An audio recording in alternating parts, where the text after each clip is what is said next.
even AAA titles occasionally release with a fair few bugs. But don't worry, my friend, even though the experience on launch can sometimes be a bit rockier than the face of Mount Bloody Rushmore, at least we know that patches are coming down the line to fix the problem, right? Right? Oh god, no, it's made it worse somehow. Yes, that's right. Today we're going to be talking about video game patches that somehow made their games worse.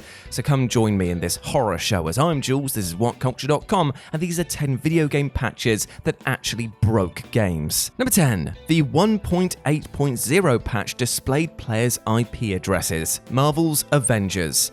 Crystal Dynamics recently released the 1.8.0 patch for Marvel's Avengers, which was intended to add a few minor features to the game and also iron out some pressing bugs. But within minutes of the patch being released, PS5 players began to report that the patch had a very bizarre side effect. It would place a string of text on screen revealing the player's own IP address. This was obviously extremely distressing for streamers, given that this now allowed trolls access to easily disrupt their stream with attacks directed at their IP, or even use the IP to dox the streamer and determine their physical location. Reports quickly emerged of streamers being doxed, and Crystal Dynamics responded by advising players not to stream until the issue was resolved. The next day, a revised patch 1.8b was released which mercifully rectified the problem. Even so, an update that enables trolls to dox streamers, that's a special kind of screw-up. How did this make it through testing and certification? Number 9. Patch 1.05 drastically rebalanced multiplayer, and not in a good way, Uncharted 2. Naughty Dog may be modern engineering wizards, but they made a major mistake back in early 2010 when they released the now infamous 1.05 patch for Uncharted 2. While the patch left the glorious single-player campaign intact, it offered a sweeping swathe of changes to the surprisingly enthralling online multiplayer component. In an attempt to rebalance the game and level the playing field, the range of damage across weapons was significantly lessened, in turn stripping some of the personality out of them, as well as the incentive to actually experiment with new loadouts. Far more egregious, though, was the decision to lower the kill time, or TTK, such that players now died much quicker. For starters, this just didn't vibe with the game's map design at all. Even a mere act of climbing a ladder was now massively risky given how quickly you could die. Also, the reduced lifespan made Uncharted 2's multiplayer feel much more like a twitchy Call of Duty wannabe rather than the distinctive experience that it was pre-patch. Unsurprisingly, the community quickly upped and abandoned the game, and despite Naughty Dog insisting that they'd heard the vocal feedback loud and clear, never bothered to roll back the balancing changes at all, even with the mass exodus of players. Number 8. Patch 1.1 prevented a mission objective from triggering. CYBERPUNK 2077. Now, it goes without saying that CYBERPUNK 2077's launch across platforms was, a big old mess, and the hits just kept on coming as CD Projekt Red attempted to plug holes and whittle the game down into a polished state. The 1.1 patch, the first big update for the game, released back in January, and was supposed to offer up a number of stability and bug fixes, laying the foundation for future patches which would then further build on these improvements. But the patch ended up causing a massive headache for players who attempted to play the second act mission down on the street. The player is supposed to receive a call from Takamura, but for many the patch simply caused Takamura to stare blankly at them over the call and not say anything. This made it impossible for players to proceed with the mission and indeed the main story, effectively breaking the game until CD Projekt Red released a follow-up patch 3 days later to resolve the issue. For players eager to press on with the story, it would have naturally been completely infuriating that their game was turned into a digital paperweight for almost half a week. Number 7. The Season 3 balance update, unbalanced the game. Street Fighter V Arcade Edition. Given the highly competitive nature of the fighting game community and indeed how seriously they take it, developers have to be extremely careful when making changes to the meta. But Capcom didn't do their due diligence when they released the Season 3 balance update for Street Fighter V Arcade Edition, which extensively rebalanced the move properties, namely damage output and wind-up speed for most fighters. Players en masse were infuriated that fighters had been nerfed and buffed seemingly on a whim without any clear logic as to why. For example, strong characters like Cammy were buffed even higher, while the rather tepid Juri and Ed, they were nerfed even more. This was all silly and confusing enough that when the patch notes were first released, some fans just assumed this was an early April Fool's prank. Alas, they were not, and the chasm between the strongest and weakest combatants in the game was only crowbarred wider open. Number 6. A 2021 hotfix basically broke everything. Star Wars Battlefront 2, the 2005 version. Now to clarify, we're not talking about DICE's Star Wars Battlefront 2 that was released in 2017, but the OG and, in my opinion, better Battlefront 2 that was released by Pandemic Studios back in 2005. Now incredibly, patches for this game continue to be released periodically by GOG, and earlier this year a new hotfix was rolled out, the first in 3 years might I add. For a 16-year-old game, that's pretty good going.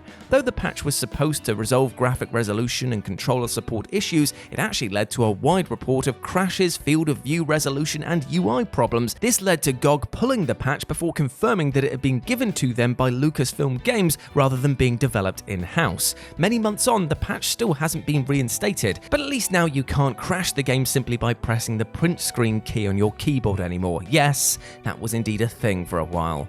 Number 5. The flag drag patch nerfed the flag carrier's speed. Tribes Ascend. Free-to-play FPS Tribes Ascend was quite the revolution for a short while back in 2012, but that all came crashing down when Hi-Rez Studios put out the 1.0.1103.1 patch a few months after the game's release. This introduced so-called flag drag, which limited the speed that the flag carrier could sustain at higher speeds, in turn making it easier for the flag carrier to be caught by the opposing team in the misguided interest of balance. Except the feeling of fast-paced flight is exactly what people loved about the game, and so cranking things down just made it feel sluggish by comparison. It would be disingenuous to say that Ascend died off quickly, but flag drag is what prompted players to start abandoning the game, feeling that it caused an otherwise thrilling multiplayer shooter to stray too far from what made it appealing in the first bloody place. By 2015, the game was basically clinging to life, and the community more or less died off shortly thereafter.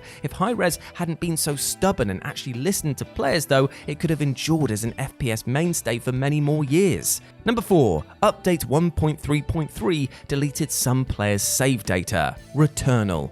Housemarque's thrilling new roguelike shooter Returnal is one of 2021's biggest gaming successes for sure, though that wasn't success without a few hiccups. In addition to many players complaining about the game's total lack of mid-run saves, Housemarque released a patch a week after release, the 1.3.3 patch, which caused some players to encounter a CE-100028-1 error, very catchy indeed, which would actually then result in a corrupted save file.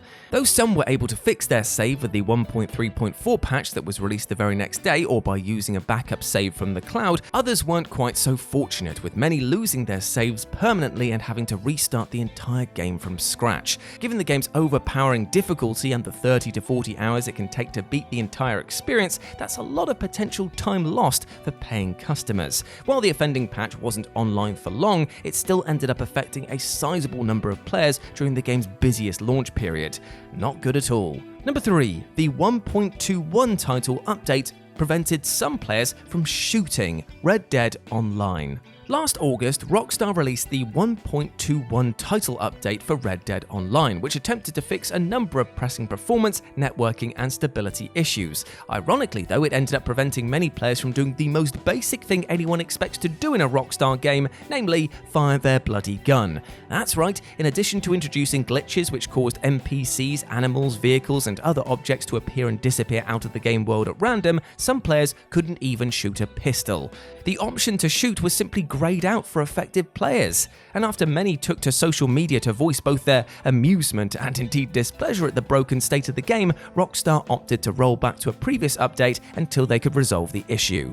Number 2. The Midwinter update introduced RNG and simplified gameplay. Gwent, the Witcher card game. In December 2017, while Gwent was still in beta and almost a year away from its full-fat release, CD Projekt Red released their much-anticipated Midwinter update, which added more than 100 cards to the game alongside requested bug fixes and quality-of-life features. But fans were quickly left up in arms, though, when they realized that the update had also nerfed and dumbed down many of the community's favorite cards, as well as removing flavor text and changing the game's UI. But by far, the most complained about aspect of the patch, and one which caused many players to quit the game entirely, was the inclusion of RNG cards. To many, the lack of RNG in Gwent is precisely its appeal, but in amping up the RNG aspect, CD Projekt Red were making the game skew to the more lucrative casual, which some might also deem as unskilled crowd, while ditching the highly skilled hardcore players who it was initially marketed towards. While nobody would dare call Gwent dead today, for those whom the game was initially designed to appeal to, well, it might as well be. And number 1, the May 2021 update stopped the game working on Xbox consoles. Forza Horizon 4. The Series 35 update for Forza Horizon 4, released back in May, was supposed to add new cars and seasonal rewards to this masterful racer, but ended up temporarily killing the game for some console users. Anyone who downloaded the update on Xbox Series X or S would find the game suddenly just completely unplayable. The app would fail to launch, and in some cases even cause the entire console to shut down. Some were able to get around this issue by launching the game offline and then re-enabling online functionality once it had loaded, but for many, they simply had to wait a few days for Playground Games to push a fix through. As glorious as the online gaming ecosystem can be, sometimes it's just a huge pain in the arse, right? And there we go, my friends. Those were 10 video game patches that actually broke games. I hope that you enjoyed that, and please let me know what you thought about it down in the comment section below. As always, I've been Jules. You can go follow me over on Twitter at RetroJ with a 0, or you can swing by Live and Let's Dice. That's Dice with a C, over on Twitch and YouTube, where I do all of my streaming outside of work, and it'd be great to see you over there. But before I go, I just want to say one thing. I hope that you're treating yourself well. I hope that you are treating yourself with love and respect, because you bloody well deserve it, alright? Go out there and absolutely smash it today, because you're a big ledge and I believe in you. I want nothing but the best for you, my friend, and do not let anything or anyone else take you down and make you feel bad about yourself, alright? As always, I have been Jules. You have been awesome. Never forget that, and I'll speak to you soon. Bye.